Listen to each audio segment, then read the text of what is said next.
Hello everyone, my self Pranav Jain. और इस video में मैं आपसे बात करूंगा एब्डोमेन एनाटॉमी के एक इम्पॉर्टेंट शॉर्ट क्वेश्चन के बारे में, that is Meckel's diverticulum.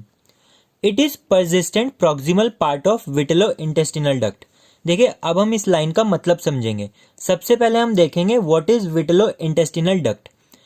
In early stage of development primary source of nutrition for embryo is yolk sac. तो जब अर्ली डेवलपमेंट होता है, यॉक सैक में अर्ली स्टेज डेवलपमेंट होता है, तो वहां पे न्यूट्रिशन कहाँ से आता है? यॉक सैक से। So there is a connection between yolk sac and embryo which is called vitello intestinal duct. तो अब हम इसको डायग्राम के थ्रू देखते हैं।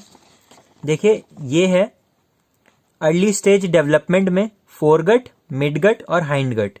ये है एंटीरियर एब्डोमिनल वॉल और ये है यॉक सैक। तो जो हमारा एम्ब्रियो है वो न्यूट्रिशन कहाँ से डिराइव करता है? यॉक सैक से। तो यॉक सैक से मिडगट तक न्यूट्रिशन लाने के लिए एक डक्ट एस्टैब्लिश होती है जिसको हम बोलते हैं vitello intestinal duct.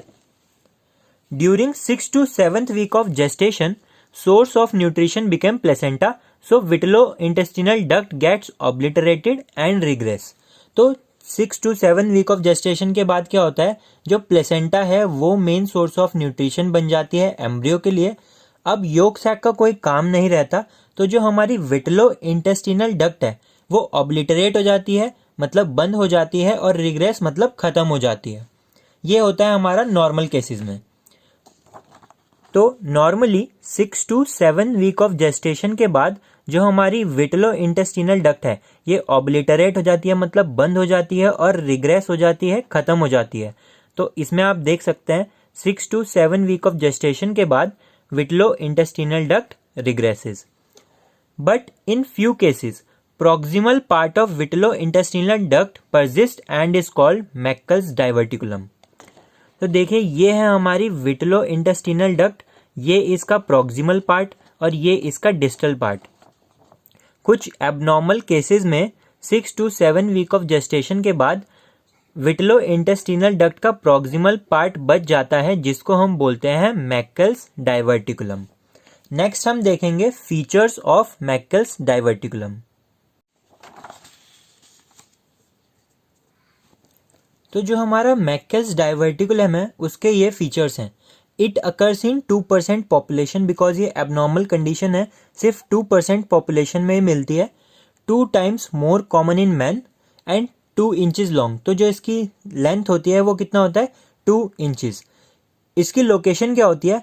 It is situated about 2 feet proximal to ileocecal valve, because जो हमारा मैक्केल्स डाइवर्टिकुलम होता है वो मिडगट से कनेक्टेड रहता है। मिडगट आगे जाके इलियम वगैरह बनाता है। तो जो हमारा मैक्केल्स डाइवर्टिकुलम है उसकी लोकेशन क्या होती है? 2 feet proximal to ileocecal valve, मतलब जो इलियम और सीकम का जंक्शन है उससे अराउंड 60 सेंटीमीटर पहले। 2 टाइप ऑफ टिश्यूज में बी प्रेजेंट इन इट। तो 2 टाइप के टिश्यूज हो सकते हैं इसमें, एक तो गैस्ट्रिक टिश्यू और एक पेनक्रियाटिक टिश्यू। ये स्टडीज ने शो किया है। तो मैक्केल्स डाइवर्टिकुलम के फीचर्स हम रूल ऑफ 2 से याद रख सकते हैं। 2% पॉपुलेशन में होता है, 2 times मोर कॉमन है मेन में, 2 inches लॉन्ग है, 2 feet proximal to ileocecal valve located होता है, और इसमें 2 टाइप ऑफ टिश्यूज हमें मिलते हैं। नेक्स्ट फीचर क्या है? जो इसका कैलिबर होता है, मतलब internal diameter of Meckel's diverticulum is equal to that of ileum. तो इसके ही सिमिलर होता है। नेक्स्ट पॉइंट क्या है? आपको ये चीज़ इंपॉर्टेंट है, आपको ये याद रखनी है। जो मैक्केल्स डाइवर्टिकुलम का एपेक्स होता है वो फ्री भी हो सकता है या फिर वो अटैच भी हो सकता है किसी एब्डोमिनल स्ट्रक्चर से थ्रू फाइब्रस बैंड।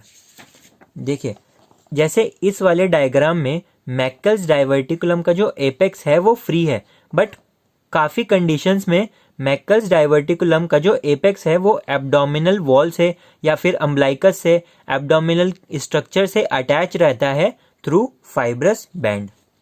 लास्ट हम देखेंगे मैक्केल्स डाइवर्टिकुलम के clinical correlation. So Meckel diverticulum, because it is abnormal structure, so it can cause intestinal obstruction. तो ये इंटेस्टाइनल ऑब्स्ट्रक्शन कर सकता है। अब मैकल्स डाइवर्टिकुलम का अगर इन्फ्लामेशन हो जाए तो हमारे पेन होगा, राइट लोअर एब्डोमेन में पेन होगा, और राइट लोअर एब्डोमेन में अपेंडिसाइटिस के टाइम पे भी पेन होता है। सो एक्यूट इन्फ्लामेशन ऑफ डाइवर्टिकुलम में produce symptoms that resemble those of appendicitis.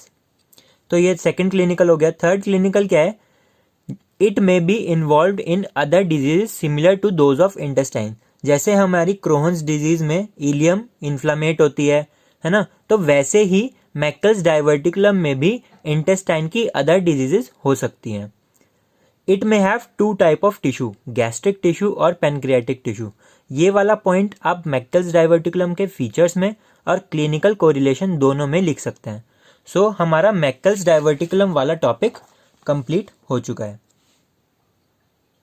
So guys, अगर आपको ये वीडियो पसंद आई है तो इसको ज़्यादा से ज़्यादा शेयर कीजिए, और इस टॉपिक के नोट्स आपको मेरे फेसबुक पेज पे, इंस्टाग्राम आईडी पे और टेलीग्राम ग्रुप पे मिल जाएंगे।